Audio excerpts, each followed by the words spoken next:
This is a particularly good zone.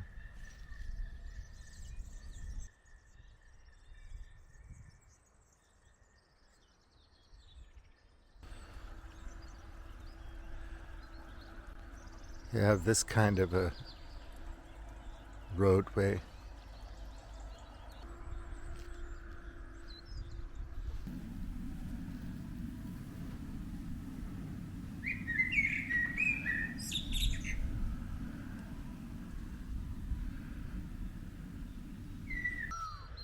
And then there's this kind of view.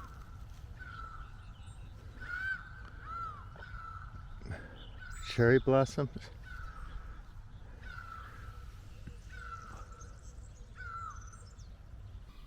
It's still in the AM, and there's quite a bit of fog by the ocean. So I probably won't go to the ocean.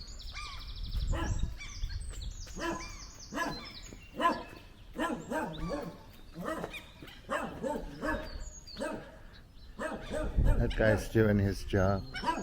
He's cute.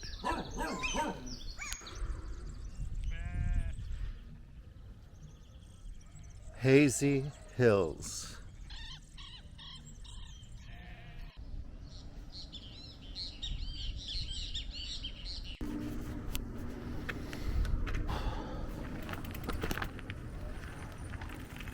This has been a particularly nice morning.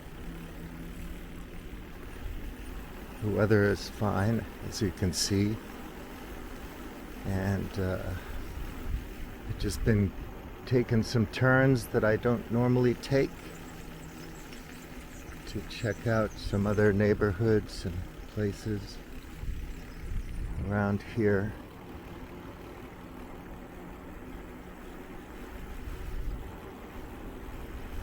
Yeah, it's kind of interesting. The haze was really foggy when I left, and the fog here burned off. I was going to go to the beach, but I noticed there's a lot of fog still at the beach, so I don't think it'll burn off until afternoon. So I turned back and went north a little bit, and now I'm just kind of heading back in towards my place. Yeah, it's quite good. There was a cafe I wanted to go to, but I can't find it. There'll be something on the way.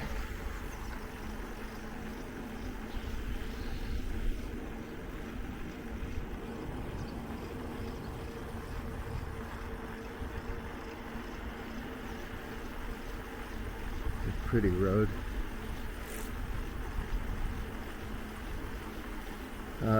It's really nice springtime. A lot of birds chirping around the house. I've been seeing these yellow and green birds, and the parrots are out. And what is it? I forget which bird, partridge or quail, I don't remember. But there's a lot of those kinds of birds that I've been seeing. So the wildlife is out and about. And I've seen little ground critters, which is always nice. And plenty of birds of prey of various kinds, which is also nice to see. I have to go online and look up like what are all the ground critters that live around here. I've seen foxes and boar but other little ones I don't, porcupines, yeah, I see those and they're cute, but I don't know what all of these different creatures are. I saw one that looked like a ferret. Maybe it was a ferret that escaped or was set free or something. I don't know. They have animals like that. I really should look into it. I don't know why I don't do that.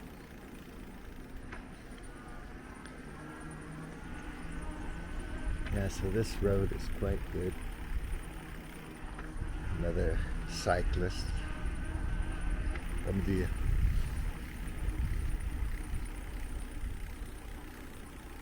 Mm-hmm. It's nice to see those hazy coastal hills, and then the little serra, little taller hills over towards Benedita. And this guy's sowing some seeds. I don't know what he's planting.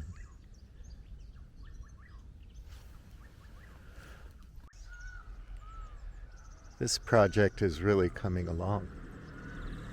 There's a lot of workers, so there must be millions of dollars behind this, because that quinta is in bad shape, and they're building new structures and remodeling the old structures. So, wow.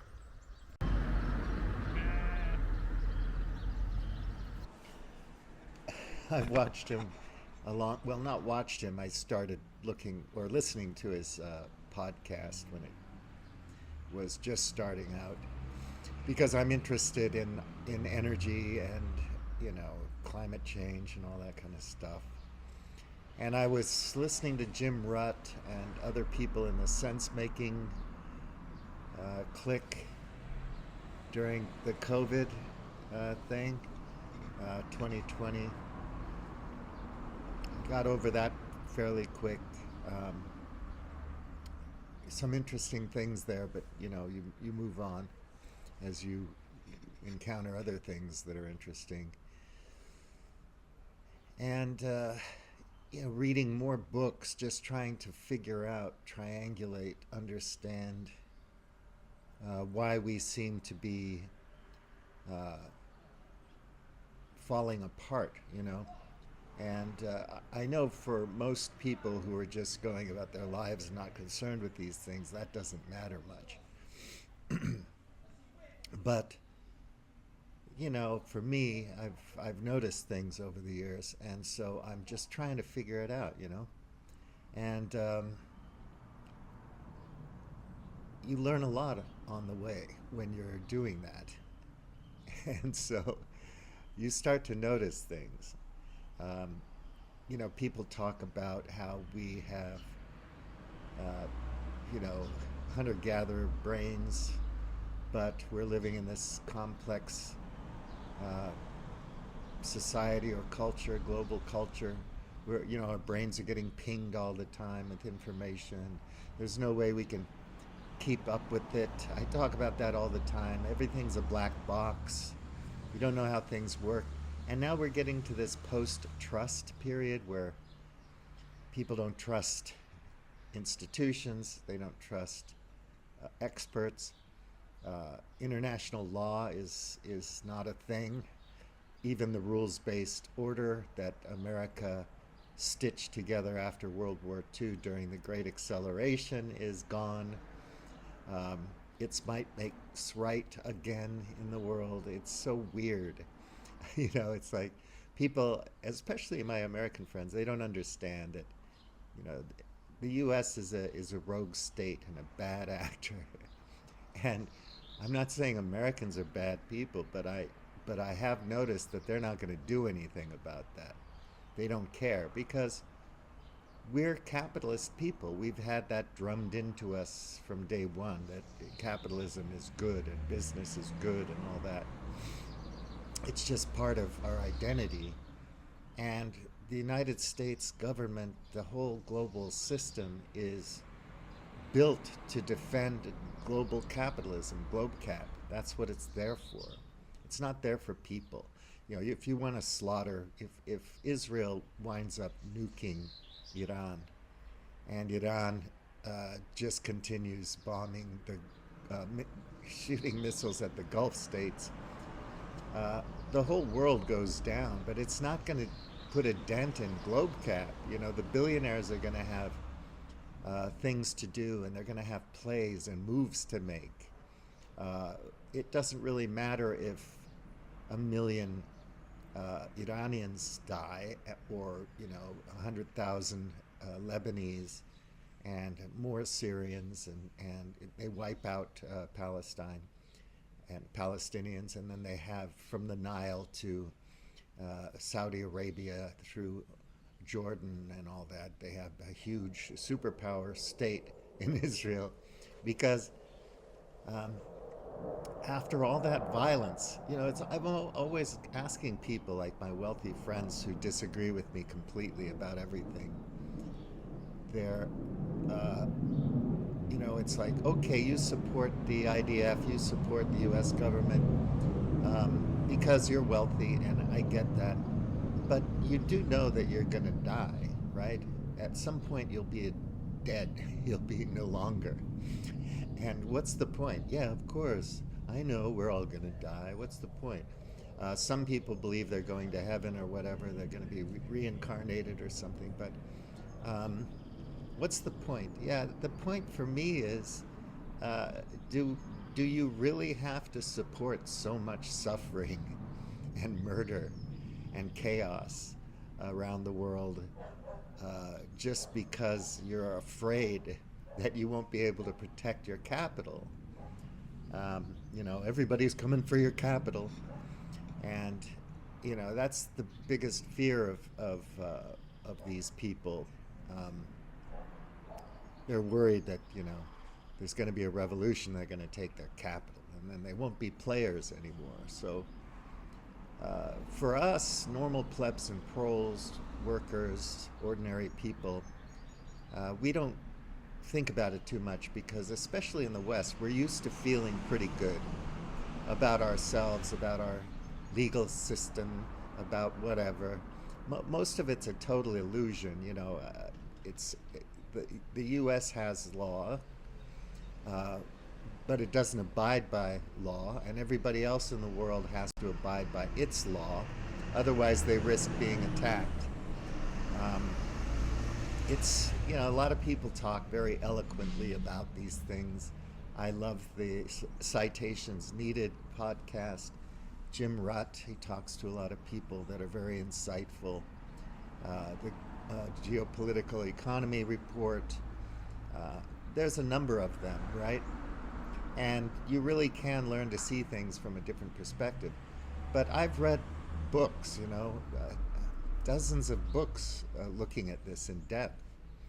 And recently I read Goliath and Progress, the World's Worst Idea, and several other ones. And they're very good at laying all this out. They're extremely good at articulating what's going on. So in the Progress book, he talks about parasitism, and that the West is parasitical and not in a good way. And it's an interesting metaphor, an interesting way to frame it. Um, but it's for us normal folks. It's about feeling good about ourselves. If you suggest that people look at uh, this book or that book or other sources of information, and you're sounding the alarm, you're saying, well, it may sound totalizing or extreme or negative. I don't want to ruin your day, but extinction is a thing, and it's pretty damn totalizing. Even if it's just extincting Iran, that's pretty damn totalizing. And if it means that everybody in the States just sits back and watches it and doesn't even notice the hypocrisy or the lies in mainstream media anymore, they don't care. It really is like you're on the Titanic and you're looking at somebody saying, well, you're really stupid if you want to do something about this, because the ship is going down, dipshit. So why aren't you at the bar drinking and on the dance floor? What's your problem? And so the desire is to focus on what makes us feel good, and so we get back into religion and New Age kind of stuff, and transcendental philosophies, and cosmology, and quantum physics, and all these things. And the world's just an illusion. It's an illusion, you know, all of this stuff. Don't worry about it, which is fine. I mean, I'm not waking up in the morning suffering from horrific angst.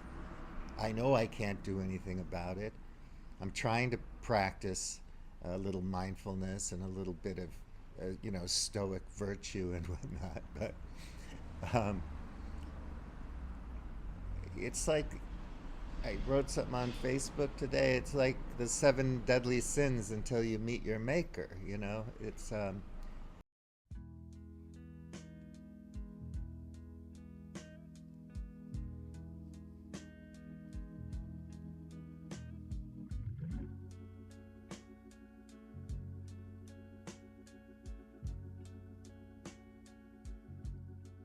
there's no sense that there's anything to trust anymore. The whole thing is too big, it's too complex, and we don't fit into any cultures that make sense. You know, um, the EU is the EU, NATO's NATO. They're these sprawling, bizarre bureaucracies, institutions that are really there to protect global capitalism, uh, and not for any other purpose at all.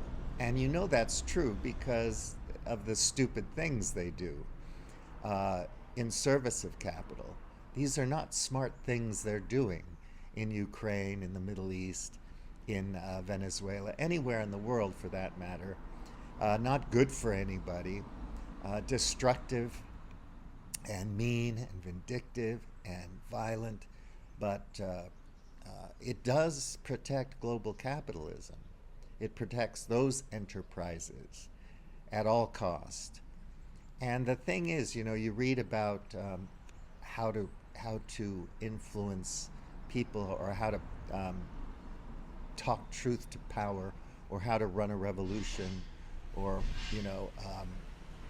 any of these kinds of Martin Luther King, Mahatma Gandhi, Malcolm X type of things. You know, you're okay until they finally kill you, but you could have incredible influence over a culture, and you can make radical change. But you need something like the 3.5 rule is one, 3.5% of the population. I would think it'd be more than that, at least 5%, who would want to stand up, push back, organize, and do something. But you're not going to see that anymore. You tell me if I'm wrong, if you think there's a way, uh, besides just your faith and your hope, that things will work out. If you have an idea about how this all sorts itself out just magically, or how people suddenly wake up, the war on woke and everything. The reason why the right is always gaining traction is because the right, quote unquote, whatever that is, define it as you will, um, defends global capitalism. It's a propaganda regime. It's a ideology. It's a lot of things that all coalesce together to convince people that we have to protect the billionaires basically, because that's everything in the world, and they're protecting truth and democracy and religion, true religion, and all that kind of stuff. Um, it's not true, none of it is, but that's the idea.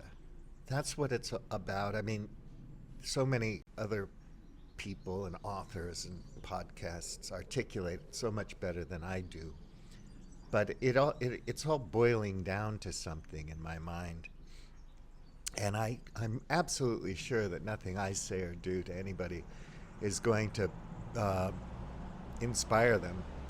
Uh, People will just hang around, and then when shit happens, they'll do something. I have to repeat myself every time because it all just comes back around to that. If that's totalizing or uh, depressing, or uh, you know, no alternatives, it is what it is kind of thing. I don't want to live like that, but I just don't see people um, rising up in the United States and doing something about this. And the U.S. is the rogue state. It is the bad actor. It's dropped nuclear weapons on cities and killed innocent people. It's firebombed cities and killed innocent people. The United States has done that. Its whole history is about that. And Israel is its uh, ally, its thing, its construct in the Middle East. And it fits so well with the whole project because God is the boss, Yahweh or whatever, and God wants to protect the billionaires. So, that's what we're going to do. And so Iran never had a nuclear weapon. It defends itself because it has the legal right to do it. It has the right to do it just as an ancient culture. Give me a break. But America's not like that. It's totalizing. It's going to say, you're either with me or against me, period. Uh, we care about you day to day if you're with me or against me, if you do what we tell you to do or not. And it really doesn't matter if you're Saudi Arabia, if you're Mexico, if you're Canada, if you're the EU, it really doesn't matter. You're either with us or against us, full stop, period. And what we say goes, that's it. Israel has the nuclear weapons. At the end of the day, if Iran is successful in this war of attrition, uh, Israel will probably, just out of vindictiveness or some kind of biblical mayhem, kill all the first, kill all the babies, um, it will probably nuke Iran. Iran won't be dead. It'll have a lot of innocent people dead, but it's dispersed in many ways, and it will be able to fire back. The whole thing gets blown up, and then people in the States are going to go, oh my God, the pizza's so expensive, the Dr. Pepper's so expensive, and everything's so difficult now. And it's so hard to see a football game. They're $12,000 a ticket, and I can't get my streaming services anymore, and people will start to freak out, and they'll have to find a scapegoat. It'll be Donald Trump or some Democrat or somebody else, terrorists, drone swarms from little countries, from Palau, are flying over our bases or whatever. They'll point their finger, of course, at China and so on. And at some point, the reality is everything dies, right, including the United States. It will fall apart at some point. Nothing lasts forever, and the U.S. is not going to last long in this world that we have. It's not like the Roman Empire or the Persian Empire or any of these old ancient empires. This is a totally different thing now. And we do have this problem with carbon emissions and whatnot, and mass extinction and other things. So these things are not going away. They can't be remediated easily. You can't just get rid of forever chemicals with some magic potion or thoughts and prayers. And the microplastics problem is a thing. There's so many problems, right? But the biggest problem, I think, is that people uh, just can't get their head around anything. And asking them to read 20 books is too much to ask. And they want to feel good. My friends want to feel good, They're praying for me. They send me uplifting stuff, so because I guess in their mind they think I'm really depressed or something because I think about these things. I'm not depressed. I live in a nice place. I'm okay. I'm lucky. We're the lucky ones. I was born in the late 50s, so I got to just party like it's 1999 for years, It was all good. Uh, Cyndi Lauper. And, I was too young in the 60s to worry about the weathermen and the Vietnam War and all that kind of stuff. There was a lot of bad things going on in the 60s and 70s. It was pretty damn rough for a lot of people. I hit the sweet spot. 80s, 90s, 2000s. Yeehaw! What fun. And so I was totally lucky. It's just a luck of the being born in a place and a time from certain people. And so I'm so damn fortunate for that, and I realize that. But it it just bothers me so much that the U.S. is a rogue state, a very destructive country, and people in the United States have no clue and they don't care. And there's no way their consciousness is going to be raised. There have been brilliant Americans raising consciousness since the uh, beginning of the Republic. And there's plenty of people in the United States who want to heal and to educate and enlighten and change the direction of things. But they never get anywhere. So I can take the piss out of Nate Hagen's gently, or even the people on the Citations Needed podcast, or any other armchair revolutionaries. But they do good work. It's just that nobody cares. Their 100,000 followers are not going to put a dent, because out of that 100,000 followers, which isn't 3.5% of the US population, uh, even if they could partner up with a whole bunch of other uh, similar initiatives, it wouldn't go anywhere near 3.5%, and only a tiny percentage of that 100,000 people are ever going to do anything. We're basically very happy being infotained and thinking we know what's what.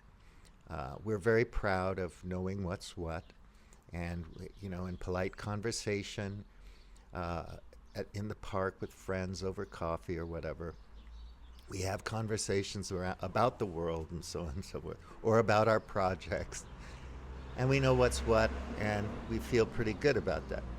I was reading about oxytocin, and it's the hug hormone, and it is true when you're hanging out with friends and you're happy and you seem to like each other and you're nice to each other and you listen to each other and laugh at each other's jokes and you smile and you touch. You just feel great, you feel fantastic. That's the real pathway to feel good, and people know that. But yeah, it's enough for me. But at the same time, I know this thing's going to spread. It's not enough to blame Trump or Lindsey Graham or anybody else in the world for whatever the heck's going on now. We're all responsible for it, and it's not even our fault. We just grew up thinking that we deserved all this stuff, and we have to have it, and we become addicted to it, and that's that. It is a thing. It is what it is. I hate that's such a stupid thing to say, but that's an aspect of human nature. I mean, we are, uh, you know, animals with a certain kind of brain and consciousness, uh, and that has limits. It's not limitless. It's not utterly wise. And you look at wisdom traditions going back to ancient times. Did they stick? Did anything move the world more than the defense of capital? And I'm not saying that the Egyptians were capitalists or the ancient Sumerians were capitalists, or some, the the Aztecs or Incas, but you have power structures, and you have belief systems and ways of doing things that defend those power structures. And people tend to think in large scale communities that they need those power structures. You need some leadership, you need some power, you need to believe in something. And we've always had mythologies and religions and so on. And so these things are in play. And right now, capital has so much power that it's almost impossible to imagine. It's not like Mark Fisher, where you can't imagine a world without capitalism. It's just hard to imagine anything could fight the power of it. It's so utterly powerful. And they have more power every day. So the point is, it is powerful. We can't fight it, and we won't fight it. But it will die. It won't last forever. The kill switch is built into its way of doing things, and as it kills itself, it kills all of us. At some point, there will be a time where mass starvation is a thing, and it's global, and even Americans and Europeans and Japanese people and Chinese people won't be able to avoid it. Now, other countries like Ukraine and Russia and China and parts of India and other parts of the world are familiar with famine. It's in their DNA, in their memory, in their history. They know what it is, the Irish potato famine and so on. But I think the U.S. doesn't have that sense. So it's going to be a big shock for people in the United States when it hits them. It's going to be a horrific shock, unbelievable. And the only way they'll be able to get their heads around it is to attribute it to some divine intervention or Satan or something, because they won't be able to account for it. It'll be too shocking. And they'll have to chalk it up to some story or conspiracy or something, which is what we do. It's easier that way. And then we can suffer and die in peace, so to speak, or at least fight each other with a sense of self-righteousness and purpose, right? Which is another thing, an aspect of American culture that I know in myself and in people, which is just this self-righteousness, this utter, absolute belief in one's superiority, and that you're doing everything for the right reasons. People like Sam Harris always fall back on that. Islam is a bad idea. Christianity is a bad idea. America's got Islamic people and Christian people in it, but America, this abstraction, this social construct, or whatever you want to call it, is somehow better ideas. It's like Winston Churchill or whatever. It's terrible except for all the other stuff. And so the United States does things for good reasons. Nobody believes that anymore. So, it's like, it's not a popular war in the United States, but nobody's going to do anything to stop it.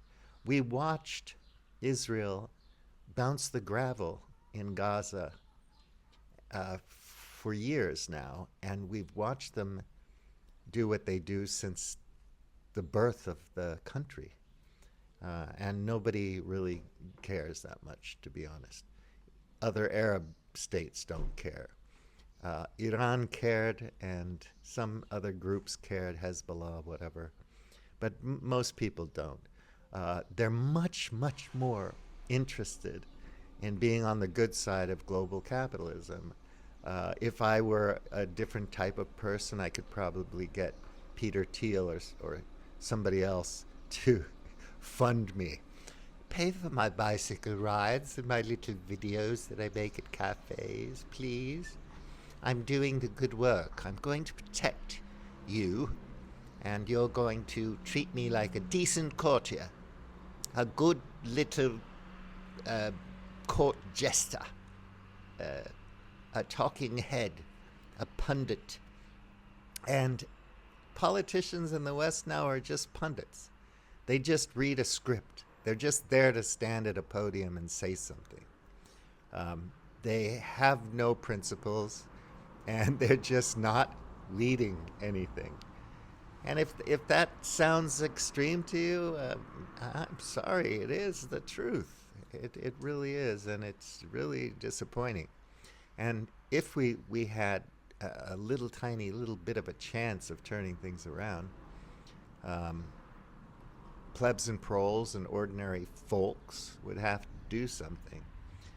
And you want to educate people and have your book groups and whatnot, and yeah, okay, go for it, try, see what you get. People here, expats here, don't want to hear it because we're all living off of our investments. So We don't like America. We don't like what's going on there. It doesn't matter. Capital is global. So we just take our money and run. And then we go and we try to be happy and, go to the museums and whatnot. And it's great. We're happy. And so you can't ask foreigners here who are retiring here for a good reason to care about any of this stuff. And the local people, they're in a pickle. They don't really have much power, right?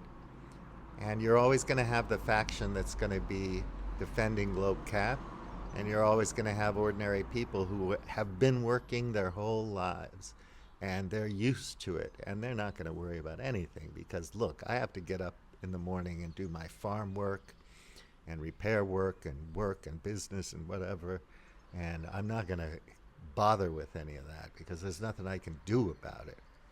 Okay, that's it.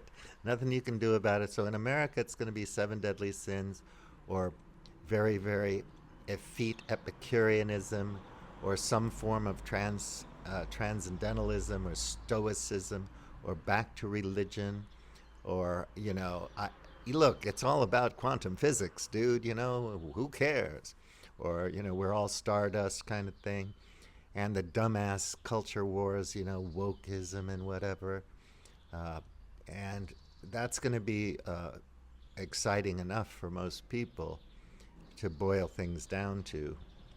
And then in the rest of the world that's been carrying water for generations, they already know how to suffer. They already know what famine was. So they'll just get on with it.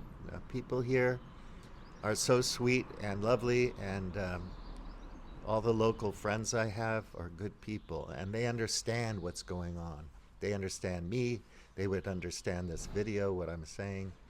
But, hey, we've been here for generations. All the people around here I know, they're my village people. I grew up with them. I've been in this region for generations. So they have roots. And they have things to believe in, even if they're more secular now than they were. So, yeah, I'm lucky to be here. And I'm wishing Americans would step up and put an end to this nonsense, because America is the only country with lots and lots of educated people with some money that could do something. Come on, folks. Step up. All right, take care. William T. Out.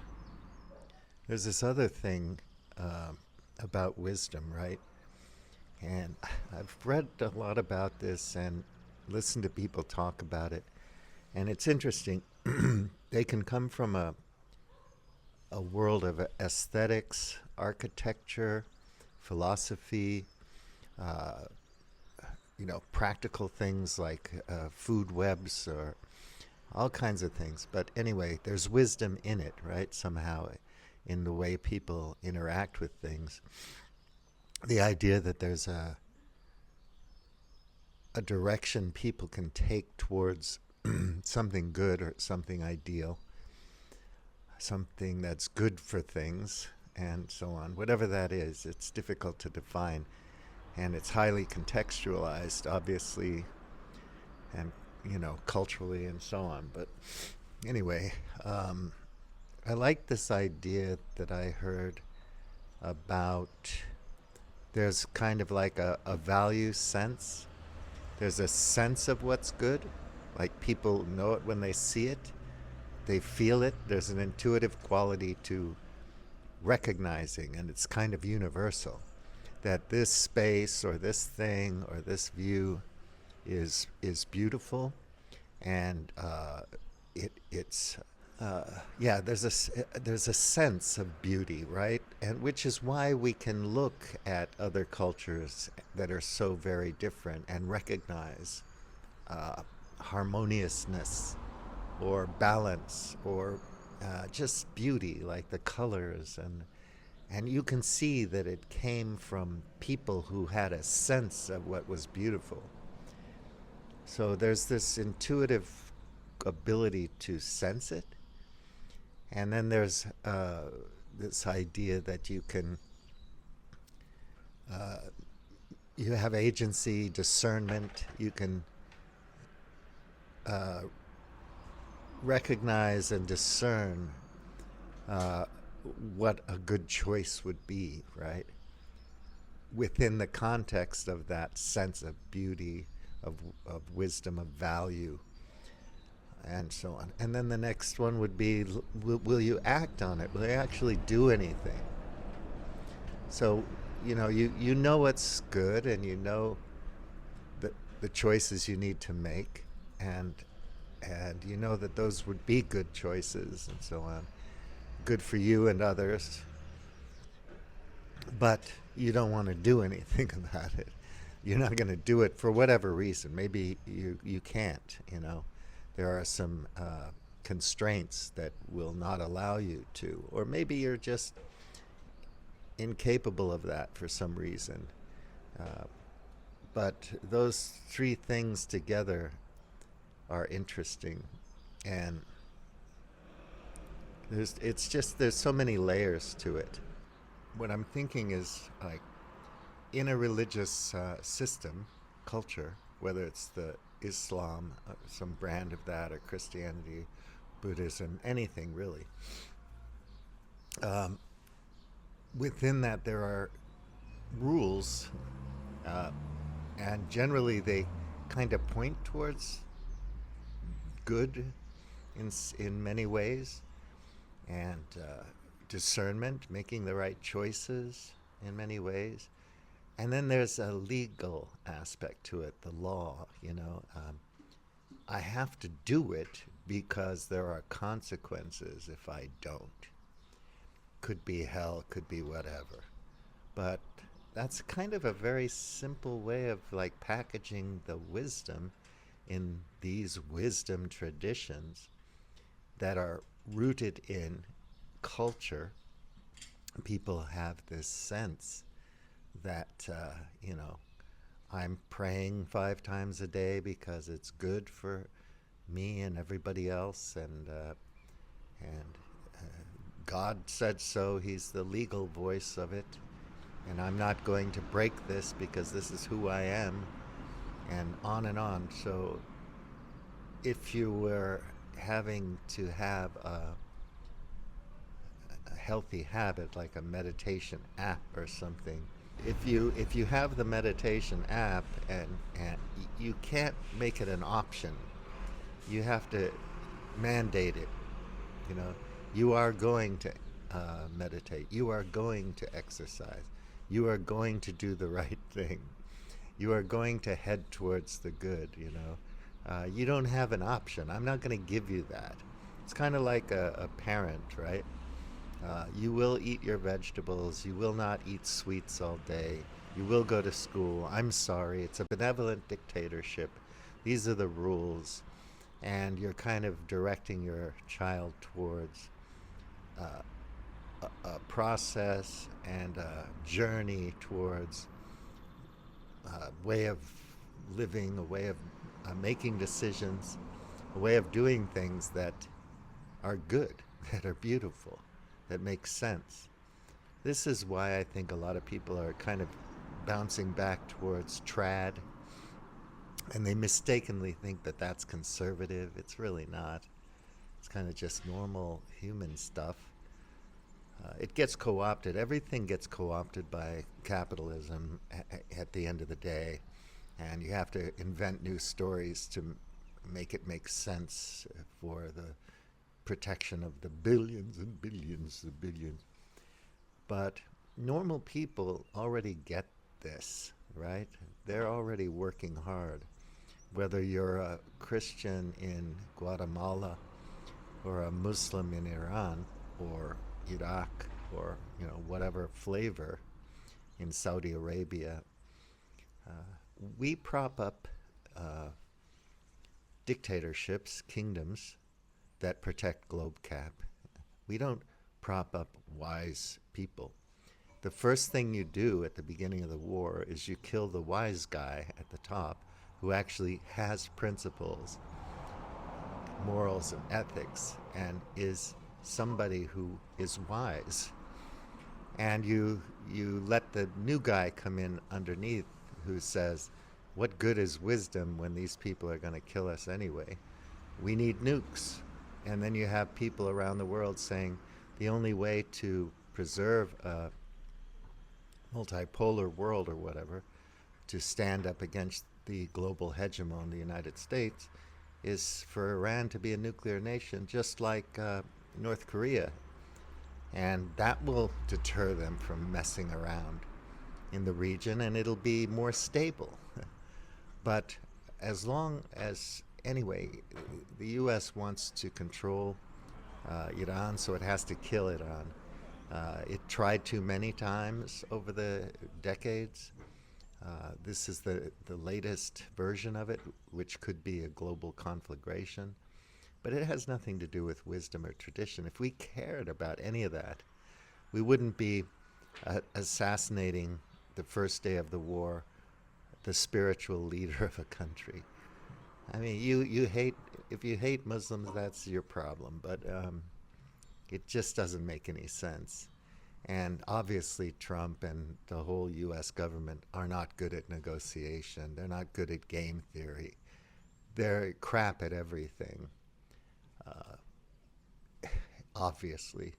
But, you know, what do we know? So I think, like I said before with Portugal or whatever, people understand what's good, what the right direction is. And they are discerning. They can make decent choices, and they act on those choices. Now, I'm not saying Portugal is better than any other country, but generally, smaller countries with more traditional cultures tend to kind of get it. You look at Japan. There's so many contradictions there. The bright lights, the neon. It's just globe cap everywhere. It's kind of crazy, but there is an underlying intrinsic nature to the culture that is also very wise. It's hard to say, you know. I talked to a lawyer when I was in Mumbai, and she had gone to Harvard and whatnot, and she was an ardent Hindu, and she was teaching me about Hinduism and so on. And she just felt this incredible, profound depth to it, and it was beautiful. And I was realizing that that was really what was driving her towards wise behavior. So you have wisdom. Okay, I have a sense of what's good, and I can discern the choices I have to make to go towards the good, and then I have to act on it, and it's all in there in her religion. Of course, you can criticize it. You know, you can go all postmodern nuke on it and say nothing really. There's no real anyway. But it's not true, and her life is. So touched by it and profound. You could feel it, It made a lot of sense. And then when I'm listening to her talk about Hinduism, I'm just seeing Hinduism as beautiful.